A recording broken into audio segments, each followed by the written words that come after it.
Afinal, existe vida após a morte? Essa é uma pergunta fundamental para o homem, porque a resposta para essa pergunta pode determinar como que o homem pode viver melhor a sua vida aqui na Terra. O homem sempre soube que ele é finito, né? Porque o nosso corpo, ele nasce, cresce, envelhece e morre. Então é um corpo finito.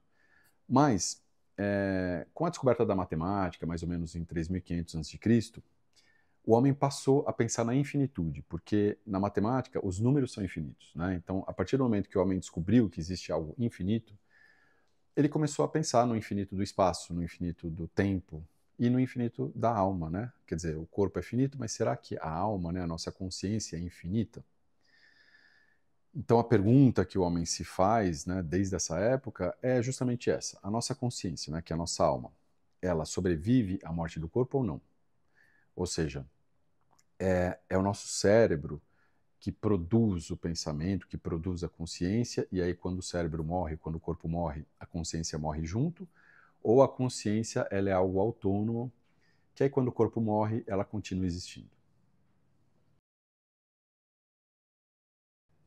Quando um corpo morre, ele começa a se deteriorar. Então ele começa a cheirar mal, começa a atrair insetos, é uma coisa assim muito desagradável. Então, desde sempre, os corpos ou eles eram enterrados ou eles eram cremados, queimados, né? Mas por que que existe essa diferença? Por que que algumas civilizações, alguns povos enterram seus corpos e por que que outras civilizações queimam os corpos? Bom, isso tem a ver com a crença na máscara, na personalidade. Todos nós temos uma personalidade, né? A personalidade é uma máscara, é a forma como nós nos mostramos ao mundo, é a forma como nós queremos que os outros nos vejam. Então, para alguns povos, principalmente aqui no Ocidente, existe a crença de que quando o corpo morre, a alma ela sobrevive com a mesma máscara. Então, se a gente pudesse ver essa alma, né, depois da morte do corpo, ela teria o mesmo rosto, ela teria o mesmo comportamento, as mesmas ideias, o mesmo nome, o mesmo jeito de ser, tudo igual. Então, ela manteria aquela máscara. E por isso é necessário preservar o corpo, porque como o corpo é a máscara dessa alma, ele é algo que precisa ser preservado. Por isso que o corpo ele é enterrado. Além disso, né, no Antigo Testamento, se fala sobre o dia do juízo final, ou seja, para algumas crenças, né, principalmente para, eu vou falar um pouco mais adiante sobre isso, quando o corpo morre, né, a alma da pessoa fica presa naquele corpo, dormindo, esperando o dia do julgamento final. Por isso o corpo precisa ser preservado. Para outros povos, principalmente no Oriente, né, por conta do budismo, do hinduísmo, é, existe a crença de que quando a pessoa morre, ela perde essa máscara. Então, se a gente pudesse ver a alma da pessoa depois que ela morreu, a gente não reconheceria, a gente não saberia nem qual foi o corpo que ela ocupou, porque ela seria totalmente diferente do corpo. Teria outra personalidade, seria totalmente diferente. Então, o corpo ele já não serve para mais nada, ele pode ser queimado.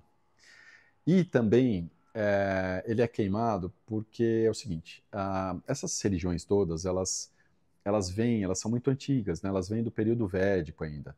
No período védico, se acreditava que os deuses eles viviam no céu. E eram muitos deuses, né? Então tinha o deus Indra, Soma, o Chandra, o Vayu, etc. E existia um deus chamado Agni, que é o deus do fogo, é o fogo. E esse deus, ele era o mensageiro entre os homens e os deuses. E porque assim, para as coisas entrarem no céu, se eu quisesse fazer uma oferenda, né, eu não conseguiria levar essa oferenda para o céu. Mas se eu colocasse fogo, né, o deus Agni, ele destruiria tudo que é supérfluo naquela matéria e deixaria somente a essência. Essa essência ele levaria para o céu. Não é para lá que sobe a fumaça, né? A fumaça sobe para cima. Então existia essa crença de que o fogo levava a essência das coisas para o céu. Por isso, também faz muito sentido nessas culturas orientais queimar o corpo, porque aí queimando o corpo a gente está destruindo tudo que é supérfluo, tudo que não serve mais naquele corpo e levando a essência, ou seja, a alma, para o reino dos céus, para o reino dos deuses. Bom, a crença na vida após a morte ela é muito antiga e a gente não tem acesso a muitas coisas porque muitas coisas acabaram se perdendo. Então, acho que uma das crenças mais antigas às quais a gente tem acesso são as crenças do Egito Antigo. Os egípcios, eles acreditavam que a alma ela sobrevivia, né? Então, depois da morte do corpo, e ela ia para o reino dos mortos. Só que, para passar para o reino dos mortos, ela precisava de algumas coisas, né? Então, a primeira coisa, ela tinha que saber recitar o livro dos mortos, ela tinha que saber recitar trechos do livro dos mortos. E essa alma, ela passava por um salão onde tinha o deus Osíris.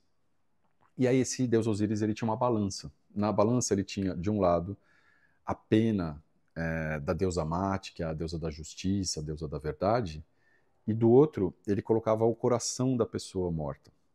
Então, se a pena e o coração tivessem o mesmo peso, a pessoa podia entrar no reino dos mortos. Mas se o coração fosse mais pesado, ou seja, se não fosse uma pessoa justa, uma pessoa verdadeira, ela era devorada por um demônio, né, em forma de crocodilo chamado Amit. Na Grécia Antiga também se acreditava na vida após a morte. Então, como que era, né? A pessoa, quando morria, ela tinha que atravessar um rio, na verdade, dois rios. Ela tinha que atravessar dois rios que separavam, né, o reino dos vivos do reino dos mortos. Um desses rios é o rio Aqueronte, que é um rio que existe de verdade no norte da Grécia, se eu não me engano. Então, quando ela passava por esse rio, ela deixava para trás, ela tinha que abandonar tudo que ela não tinha realizado na vida. Ela só podia levar para o reino dos mortos aquilo que ela tinha realizado. Então, se ela fosse um herói, se ela fosse uma pessoa muito corajosa, brava, que tivesse feito grandes feitos, ela levava isso junto com ela levava essas honras junto com ela. Caso contrário, caso ela tivesse deixado projetos no papel, não tivesse conseguido cumprir, ela deixava tudo do lado de cada margem do rio Aqueronte. E depois também ela tinha que atravessar o rio Estige, né? O rio Estige não existe, é um rio mitológico, mas ela tinha que atravessar esses dois rios. E aí, quem levava essa pessoa era um barqueiro chamado Caronte. Então ele tinha um barco lá, ele atravessava com a alma, só que ele pedia uma moeda. Então a pessoa tinha que ter a moeda para poder atravessar o rio. Então era um costume, né? Na Grécia Antiga, quando a pessoa morria, os familiares eles deixavam uma moeda em cima da boca ou dentro da boca da pessoa falecida. E aquelas pessoas que não tinham dinheiro, né, que não tinham dinheiro para pagar o Caronte, elas não atravessavam, elas ficavam durante 100 anos vagando até que elas pudessem finalmente fazer essa travessia. E as pessoas que não eram enterradas também, porque o costume era enterrar as pessoas. Então, se o corpo não tivesse sido enterrado, como acontecia de vez em quando com criminosos, esse tipo de coisa, a alma da pessoa ficava vagando durante 100 anos até poder atravessar o rio. No Antigo Testamento, ou seja, a gente está falando do judaísmo e do cristianismo na sua fase mais primitiva, né? Não se acreditava em céu e inferno. Então, quando muito se acreditava que se a alma sobrevivesse ao corpo, ela ficava por aqui mesmo, entre os vivos. Mas depois começou a se acreditar em céu e inferno por influência do pensamento grego, principalmente de Platão. Platão falava sobre o mundo das ideias. Então ele dizia que o mundo das ideias é um mundo perfeito. Então no mundo das ideias existe a árvore perfeita, o cachorro perfeito, a pessoa perfeita, o rio perfeito. E aqui no nosso mundo, esse nosso mundo ele seria uma cópia imperfeita. Porque aqui as árvores, por exemplo, elas são uma diferente da outra. Então ele dizia isso, ele dizia que a árvore lá ela é perfeita. Aqui são cópias imperfeitas. São coisas que tentam reproduzir a perfeição que existe no mundo das ideias, mas não conseguem. Então, nosso mundo terreno seria o imperfeito e lá seria o mundo perfeito. Então, essa noção, né, do mundo das ideias, que é esse mundo perfeito, influenciou o judaísmo, o cristianismo, com a ideia de céu, né? Então, a partir daí, começou a se acreditar que a pessoa, quando morresse, ela podia ir para o céu, que é esse mundo perfeito. Ou, se fosse uma pessoa não muito boa, né, ela iria para o inferno. Que o inferno, ele é influenciado, a influência dele, ele é herdeiro, vamos dizer assim, da ideia de Hades, né? O reino de Hades. O reino de Hades é um reino no submundo, né, embaixo da terra, um reino de sofrimento. Então a pessoa justa iria para o céu e a pessoa injusta iria para o inferno. E por que essas tradições, né, o judaísmo, o cristianismo, foram influenciados pelas ideias de Platão? Porque o Império grego ele começou a se expandir muito e ele passou pelo Oriente Médio. Então, quando ele passou pelo Oriente Médio, as ideias, né, dessas civilizações começaram a se misturar. Então, as pessoas que moravam lá no Oriente Médio, elas começaram a receber, né, influência das ideias dos gregos. E aí teve, então, essa influência da ideia de Platão. E além do céu e do inferno, né, surge também a ideia de purgatório, porque o céu ele era definitivo e o inferno também. Então, quem entrava num dos dois não saía nunca mais. Mas existiam pessoas que não eram tão boas assim para entrar no céu, mas que também não eram tão ruins assim para passar a eternidade sofrendo no inferno. Então, criou-se a ideia de purgatório, ou seja, purgatório é um lugar para onde a alma iria, né? A alma dessas pessoas que não são nem muito boas nem muito ruins, então elas iriam para o purgatório para sofrer, e através do sofrimento, esse sofrimento iria purificar a alma até o ponto da pessoa poder entrar no céu.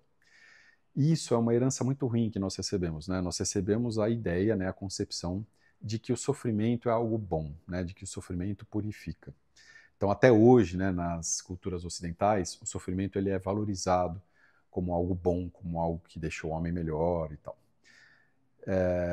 Lógico, o sofrimento ele nos transforma positivamente, mas existem outras coisas que não são sofrimento e que nos transformam e nos edificam também. Esses três reinos, o céu, o purgatório e o inferno, eles são descritos na Divina Comédia, de Dante Alighieri. Dante Alighieri ele era florentino, né, nasceu em Florença, e ele descreve, né, uma viagem que ele faz e passando por esses três reinos, né? E ele diz que nesses reinos ele encontra pessoas que ele conhecia quando eram vivas. Ou seja, aquilo que eu falei antes, né, do Ocidente, achar que quando a pessoa morre, ela vai com a máscara, né, com a mesma máscara que ela tinha quando ela era viva, né, é confirmado nessa história da Divina Comédia, porque se ele reconhecia a pessoa, né, ele olhava para uma alma e via, falava, esse aqui é o João, é porque aquela alma lá, ela tinha a mesma cara do João quando ele era vivo. Então, a ideia de que a alma, ela mantém a mesma máscara que ela tinha quando estava viva no corpo físico. A ideia de reencarnação existia na Grécia Antiga. Tinha o nome de palingenesia, né, que era uma alma, né, passar de um corpo para o outro. Mas essa ideia ela foi muito forte na Índia. A Índia, eu vou explicar a origem dessa ideia na Índia, né? No período védico, que vai de mais ou menos 1500 a 800 a.C., não se falava de vida após a morte. Então não se falava de reencarnação, né, de sobrevivência da alma, nada disso. E a sociedade ela era dividida em castas. Então existiam castas, por exemplo, a pessoa ela nascia na casta e ela passava a vida inteira naquela casta, ela nascia já com uma missão, que a gente chama de dharma. Então ela tinha um dharma. Então, por exemplo, se eu nascesse brahmane, né, um sacerdote, eu já nascia com aquela missão e aí eu tinha que aprender tudo sobre o sacerdócio, eu tinha que ser o melhor sacerdote, porque eu ia fazer a comunicação entre os homens e os deuses e tal. Se eu nascesse comerciante de tecidos, desde criança eu ia aprender tudo sobre tecidos, como é que ele é produzido, como é que ele é tingido, quais são os fornecedores, etc., para que eu fosse um excelente comerciante de tecidos. E se eu fosse um servo, né, um empregado, eu tinha uma espécie de um escravo, assim, né? Eu tinha que ser o melhor servo possível, obedecer aos meus patrões, deixar a casa deles muito limpa e tudo mais. Então, a pessoa ela nascia com Dharma, ela tinha que ser muito boa naquilo, né? A ordem do mundo, né, a paz mundial, ela dependia disso, né? Cada pessoa tinha a sua função e ela tinha que cumprir muito bem a sua função. Acontece que algumas castas, né, os brahmanes, por exemplo, eram castas muito privilegiadas e outras muito sofridas, muito oprimidas. Então isso, ao longo do tempo, começou a gerar uma insatisfação popular. E aí surgiu, não se sabe se de propósito ou não, né, surgiu essa ideia da reencarnação. Porque aí a, a, a pessoa, por exemplo, que estava numa casta muito oprimida, alguém podia chegar para ela e falar, olha, você hoje é servo, mas amanhã você pode ser um brahmane, você vai ter uma próxima vida e vai ser uma vida melhor do que a vida que você tem hoje. Então isso explicaria um pouco essa injustiça social, né? Então as pessoas uma hora estariam aqui embaixo, outra hora estariam em cima. E junto com essa ideia de reencarnação, veio também a ideia de karma, né? De ação. Ou seja, as suas ações nessa vida determinam a sua vida futura. Ou seja, se você for um bom servo, se você for um servo obediente, você pode reencarnar numa vida melhor. Caso contrário, caso você não seja obediente, você vai continuar sendo servo. E para as outras castas também valia isso, né? Quer dizer, se o cara ele era brahmane, né? Mas ele era um brahmane muito ruim, muito desobediente, não obedecia às ordens sociais e tal, ele podia voltar numa casta inferior. Bom, de qualquer forma, essa ideia, né, de reencarnação e de karma, ela funcionou durante um bom tempo. Inclusive, acho que continua funcionando até hoje para muitas sociedades, muitas famílias que vivem lá. Mas essa ideia de reencarnação era uma ideia assim de que a reencarnação ela era infinita, ou seja, eu morria e reencarnava no outro corpo, morria e reencarnava no outro corpo, infinitamente. E se a gente for pensar, a Índia, 2000 anos atrás, não era um lugar muito bom de se viver, era muito sofrido. Então isso também fazia com que as pessoas ficassem muito preocupadas, falassem, poxa, eu vou reencarnar infinitamente, eu vou ficar sofrendo aqui infinitamente, né? Então isso era muito ruim. E daí veio essa ideia de evolução espiritual, ou seja, você vai evoluindo, né? Então em cada encarnação sua você vai melhorando de vida. Só que isso tem um limite. Então se chegou também à noção de iluminação, ou seja, você vai evoluindo, evoluindo, evoluindo, até que chega um momento em que você vai estar tão evoluído que você não precisa encarnar mais. Aí você pode ir para o mundo da bem-aventurança. No cristianismo primitivo também se acreditava em reencarnação, provavelmente por influência dos gregos, né, que falavam sobre a palingenesia. Então, os primeiros cristãos, eles acreditavam, falavam sobre reencarnação, até que em 553 depois de Cristo, o imperador Justiniano, né, os imperadores mandavam na igreja. Então, ele chamou um concílio, né, chamado Concílio de Constantinopla, e nesse concílio ele pediu para tirar fora do cristianismo essa ideia de reencarnação. Então a reencarnação ela foi totalmente extirpada do cristianismo, não se falou mais sobre isso. Por quê? Porque o Justiniano era um imperador. Então imagina, um imperador ele é uma pessoa muito brava, muito ruim, né? Ele prejudica muitas pessoas. Então ele tinha muito medo de que ele, por causa desse karma negativo, né, dele, ele voltasse, né, numa outra vida, reencarnasse como um servo. Então ele pediu para tirar do cristianismo, assim deixaria de existir a reencarnação e ele não correria o risco de voltar como um servo. O candomblé, que tem origem africana, também acredita em reencarnação. O candomblé ele tem um misto, né, de céu e reencarnação, ou seja, quando a alma morre, idealmente ela vai para o céu, ela vai para um reino dos mortos lá. Mas às vezes ela não está pronta ainda para chegar nesse reino porque ela tem ainda missões a cumprir, né? Então todos nós, quando chegamos aqui na vida, no mundo, né, nós temos nossas missões e de vez em quando pode ser que a gente morra antes de cumprir essas missões. Então, nesse caso, a alma teria que reencarnar até ela poder cumprir todas as missões dela e aí sim ela estaria pronta para ir para esse reino dos mortos. O cristianismo original, cristianismo, judaísmo original, né, eles falam sobre a ressurreição. Isso depois acabou mudando ao longo do tempo, mas as religiões protestantes, elas mantêm essa ideia da ressurreição. O que é isso? Né? Quer dizer, em vez da alma ir para o céu, quando a pessoa morre, a alma fica no corpo. Então a alma fica presa no corpo, dormindo. Eles chamam de o sono dos justos. Né? Então a alma fica lá, num sono profundo, ela não tem consciência de nada, e vai chegar um dia em que Deus vai descer aqui na Terra e vai levantar todos esses corpos, né, todos esses essas caveiras, né, ele vai levantar e as almas vão acordar e vão ser julgadas. Então, as pessoas que são justas, as pessoas que são boas, as almas boas, elas vão com Deus para o céu e as outras almas vão para o inferno. O curioso disso é que nessa crença, Deus, que é o criador do mundo para eles, Deus quando criou o mundo, ele já, por ele ser onisciente, ele sabe de tudo, né? Ele sabe tudo o que vai acontecer ao longo do universo inteiro, de todos os tempos, né? Porque Deus não está sujeito ao tempo. Então ele já sabe tudo o que vai acontecer no futuro. Ou seja, desde que ele criou o mundo, ele já criou pessoas, almas, né? Que ele sabe que vão para o céu, e criou almas que ele sabe que vão para o inferno. Então, essas que vão para o céu são chamadas de os eleitos, porque são almas que Deus criou e ele elegeu, falou, não, essas almas aqui vão para o céu, e essas outras não. Então, nessas religiões existe essa ideia dos eleitos. E existem alguns sinais de que essas pessoas são eleitas, ou seja, acredita-se o seguinte, que como Deus elegeu essas pessoas para irem para o céu com ele, essas pessoas, elas não estão destinadas a sofrer.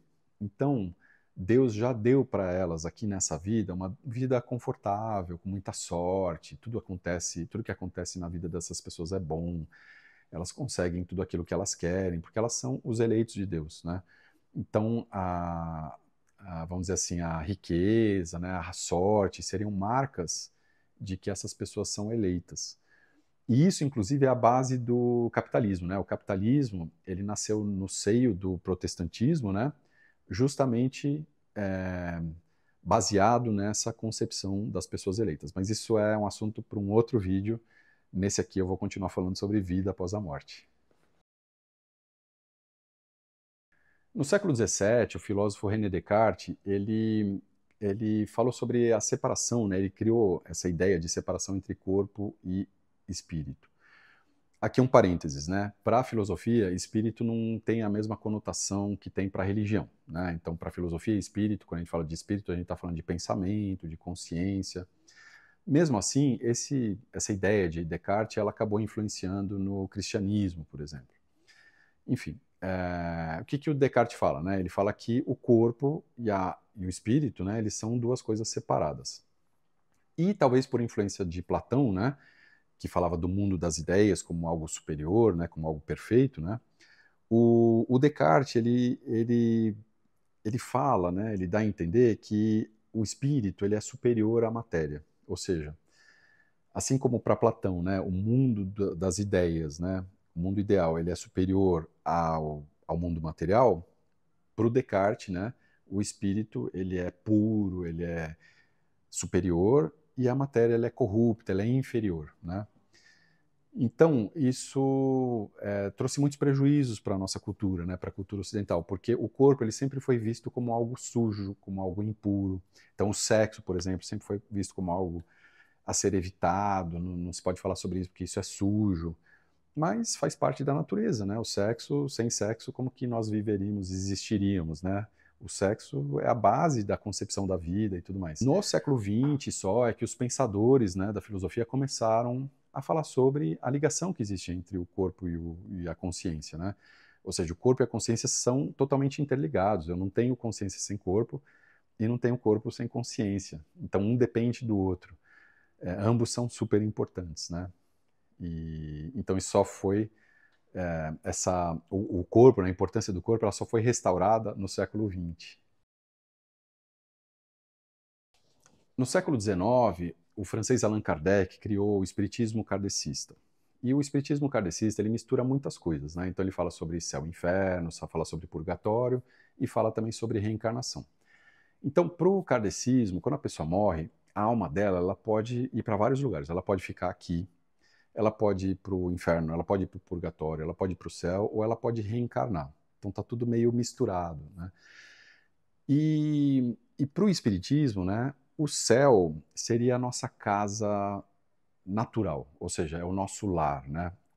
Eles chamam inclusive de Nosso Lar, né? Tem um filme que está passando fala Nosso Lar, que é um livro escrito por um espírito chamado André Luiz e tal.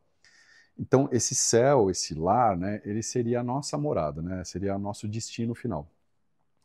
Só que muitas pessoas quando morrem, elas não estão preparadas ainda para ir para esse lugar. Então elas precisam passar pela reencarnação. Elas precisam reencarnar para sofrer. Então, através do sofrimento, elas vão se purificar. Lembra do karma, né? Da questão da purificação através do sofrimento. E sofrendo, sofrendo, sofrendo, elas vão evoluindo até chegarem no céu. A Umbanda e o kardecismo, eles acreditam, e o candomblé também, eles acreditam que os espíritos eles conseguem se comunicar com as pessoas vivas através de médiums, né? O que são os médiums? São pessoas vivas e que têm uma sensibilidade muito grande e conseguem se comunicar com os espíritos. Então elas conseguem ver os espíritos, conseguem sentir, conseguem escutar, conseguem escrever aquilo que eles querem comunicar. Então, de alguma forma, elas conseguem se comunicar e elas fazem uma ponte entre os vivos e os mortos.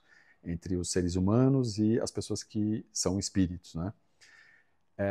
E essas religiões, elas acreditam que a consciência ela é totalmente separada do cérebro, ou seja, o meu corpo ele não tem nada a ver com a minha alma, com a minha consciência, né? E o que que isso tem como consequência, né? Essa crença? Que a consciência de uma pessoa ela pode ir para vários corpos, ela pode ir para o corpo que ela quiser, né?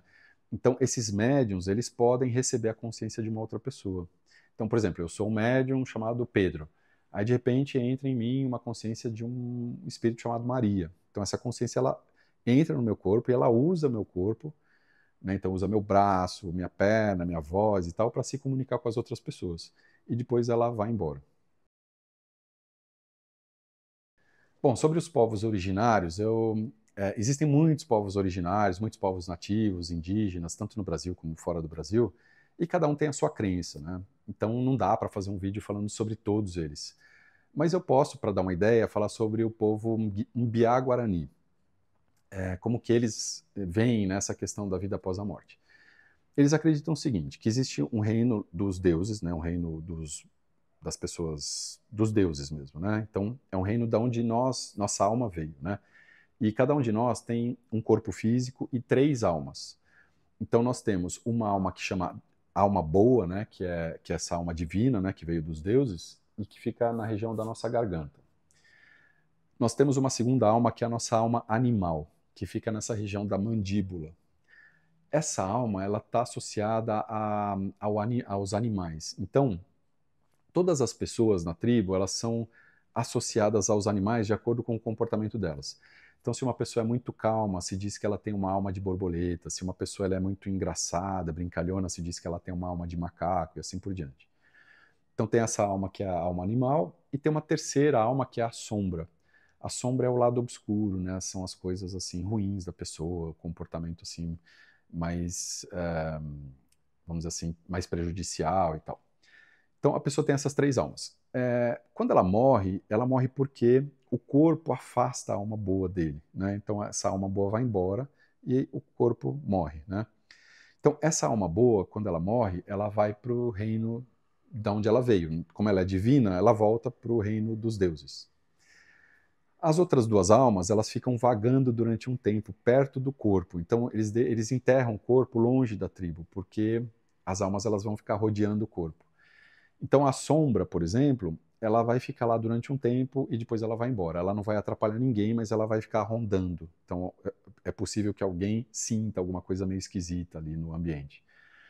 E a alma animal é a que preocupa mais, porque assim, ela atrapalha um pouco, sabe? Ela pode atrapalhar um pouco a tribo, né? Então ela fica lá rondando, mas depois que o corpo se deteriora, né? Depois que o corpo apodrece, ela também vai embora. Ela desaparece.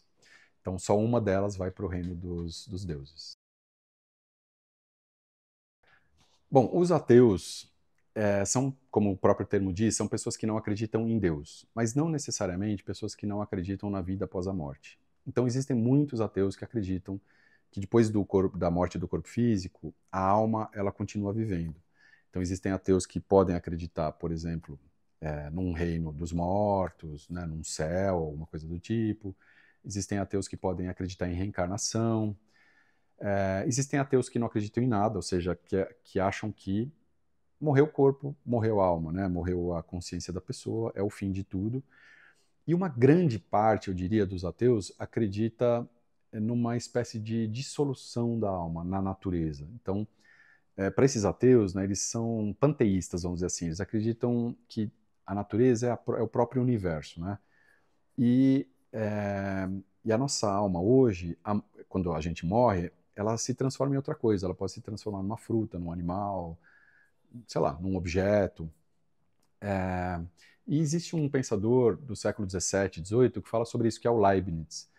Ele fala o seguinte, que existem partículas indivisíveis, que são como se fossem átomos, chamadas mônadas, que são partículas espirituais, né? E elas estão por aí pelo universo. Quando muitas dessas partículas atômicas espirituais, mônadas, se juntam e se organizam em torno de um ser, né? uma delas vira chefe daquelas mônadas todas, e aí forma um ser vivo, né?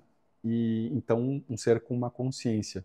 Então essas mônadas todas estão organizadas, são chefiadas por uma delas e formam a consciência de um ser. Pode ser um ser humano, um animal e tudo mais. Quando a pessoa morre, elas se desorganizam, né? Então algumas mônadas vão para um lado, outras vão para o outro e tal, e se juntam com outras mônadas e formam outro ser. Ou seja, para o Leibniz, e assim como para muitos ateístas, né, o que eu sou hoje, né, como consciência, depois que eu morrer, vai se transformar em outras consciências separadas, mas bem diferentes daquela que eu sou. Então, eu, como consciência egóica, né, eu deixo de existir, mas no meu lugar vão existir outras consciências. Bom, como eu disse no começo do vídeo, a crença da vida após a morte, ela pode determinar muito como vai ser a nossa vida aqui na Terra. Ou seja, se eu acredito que essa é a única vida, eu vou tentar aproveitar essa vida o máximo possível. Eu vou tirar o melhor proveito dela, porque é a única que eu tenho. Se eu acredito que eu tenho muitas vidas, infinitas vidas, talvez eu não dê tanta importância assim para essa vida, porque, poxa, eu tenho tantas vidas, tenho infinitas, né? Então eu não preciso aproveitar essa, eu posso aproveitar a próxima. A crença, né, numa vida melhor depois da morte também é algo que às vezes eu fico pensando se é bom ou se é ruim, né? Porque eu acabo me conformando com as opressões e com as injustiças que existem nessa vida, pensando assim, ah, puxa, eu estou sofrendo agora, mas na próxima vida eu vou ter uma vida melhor, né? Muitas religiões abusam muito disso, né? Elas prometem uma vida melhor depois da morte, né? Aliás, uma coisa que eu esqueci de dizer, o cristianismo, é, ele sempre explorou muito essa questão do céu, né? Então, há muitos séculos atrás, mas até recentemente, né, no Brasil colônia, por exemplo, também existia isso, os fiéis eles podiam pagar para entrar no céu. Então eles davam dinheiro para a igreja, né? E a igreja dava um certificado falando que a pessoa depois que morresse ela ia entrar no céu. Então, sabe, essa promessa de algo depois que você morrer é algo ruim, porque você acaba não aproveitando essa vida, né? Fica sempre na espera de uma vida depois da morte. Uma outra herança que nós temos, né, dessas crenças na vida após a morte, é essa questão do sofrimento, né, e do karma. Então, assim, o karma, ele pode ser bom e pode ser ruim. Eu acreditar no karma pode fazer com que eu me torne uma pessoa boa, uma pessoa que vai ajudar as outras pessoas, que vai tratar as outras pessoas com respeito, que não vai prejudicar as outras, né, não vai causar sofrimento aos outros seres e tal. Isso é uma coisa muito boa. Por outro lado, eu posso me tornar uma pessoa medrosa, né? Eu posso me tornar refém de algumas religiões, né, que falam, olha, você tem que ser assim, assim, assado, senão você não vai para o céu, senão você não vai ter uma vida melhor depois. Isso me transforma numa pessoa medrosa e subserviente, né, uma pessoa é, passiva diante de uma instituição que pode ser uma instituição exploradora, por exemplo, né? Enfim, essas crenças, elas determinam muito como nós vamos viver a nossa vida. E elas fazem parte da metafísica, né? Metafísica significa além da física. Então é aquilo que não pode ser provado pela ciência. Então, independentemente daquilo que você acredite, você tem que realmente acreditar, você tem que ter fé, porque nada disso pode ser provado cientificamente. Pode ser que não exista nada, pode ser que exista céu, pode ser que exista reencarnação, mas a gente não tem como provar. Então, isso depende única e exclusivamente da fé da pessoa, né? Então, a pessoa, quando ela tem uma crença, né, fala, bom, eu acredito em reencarnação, aquela crença ela vai determinar, ela vai influenciar muito, né, como que essa pessoa vai viver essa vida aqui na Terra. Então o vídeo é esse, espero que você tenha gostado, obrigado por assistir, até o próximo, namastê.